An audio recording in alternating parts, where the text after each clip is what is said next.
everyone, you know it's JAH, and I want to welcome you to JAH'S Jot Down. Now before we get into the video, I do want to let you guys know that you can still stay updated to all things JAH by clicking that subscription button and the notification bell right there on the bottom, as well as signing up for JAH'sJotDown.com to get email notifications, and follow us on all social media platforms at Facebook, Twitter, and Instagram to engage. Let's get into the video. Okay, so for this week's edition of JAH'S Jot Down, we are actually going to be talking about the music industry and how record labels establish contracts with their new artists, featuring Megan Thee Stallion, by the way. So over the weekend, if you missed it, Houston rapper Megan Thee Stallion took to her social media to speak to her fans in regards of them wanting her anticipated first album. In her response, she pretty much dropped the bomb on us, pretty much stating that her record label 1501, whom she has a production deal with, they are holding her music and not allowing her to release any new sounds. Now, initially, one might think, well, why won't her label release any of her music or allow her to? She's hot, you know, her songs are popping, everybody wants to be a stallion right now. But there's one thing that we haven't really thought about. She does not only have a deal with 1501, like I said earlier, she has a production deal with them. She also has a management deal with Roc Nation, as many of you may have caught late last year when she snapped the photo with Jay-Z to kind of confirm it.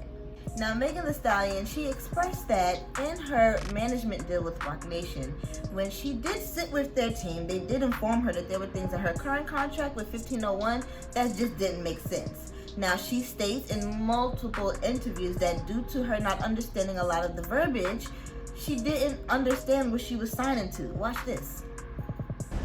So, point blank period.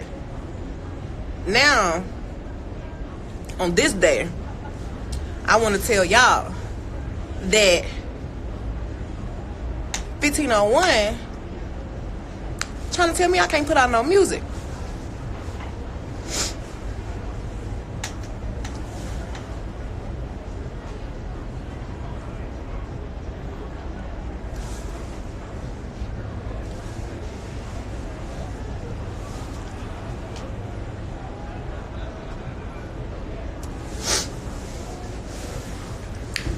One don't want me to put out no music, and I've been seeing a lot of little shit on the internet.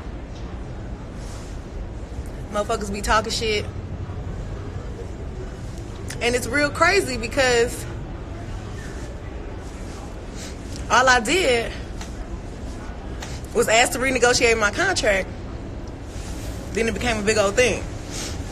When I signed, I didn't really know what was in my contract. I was young. I think I was like 20. And I didn't know everything that was in that contract. So when I got with Roc Nation, I got management, real management. I got real lawyers. And they was like, do you know that this is in your contract? And I was like, oh, damn, that's crazy. No, I didn't know. So I'm not mad at 1501. I wasn't upset because I'm thinking in my head, oh, well, everybody cool. We all family. It's cool. It's nice. Let me just ask them niggas to renegotiate my contract. Soon as I said I want to renegotiate my contract, everything went left. Like, it just all went bad. It all went left. So now they telling the bitch that she can't drop no music. It's really just like a greedy game. Like, it's really just real greedy. Wasn't trying to lead a label. Wasn't trying to not give nobody money that they feel like they entitled to. I just want to renegotiate some shit. Now, as a result of her meeting with Roc Nation and their team, that did kind of influence her to go to, you know, a higher authority or a higher council to see what she could do about it. And at that point, that's when she wanted to renegotiate her contract with 1501.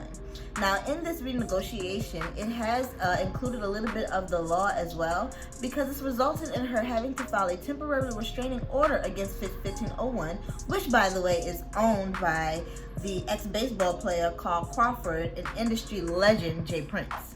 And evidently, her wanting to renegotiate her contract with them is them retaliating, saying, no, we're not going to allow you to release any new music until we get this contract thing straight and we're both on the same page, pretty much. Now, in this lawsuit, she has claimed that 1501 has failed to perform on many of the promises, like as copywriting her music with the Copyright Office, allowing her to have full, complete control and ownership of her masters, and only paying her $15,000 for everything that she's been doing. I know that sounds crazy because Megan Thee Stallion has been on fire. She's been almost at every show you can think of, every city in the nation so far.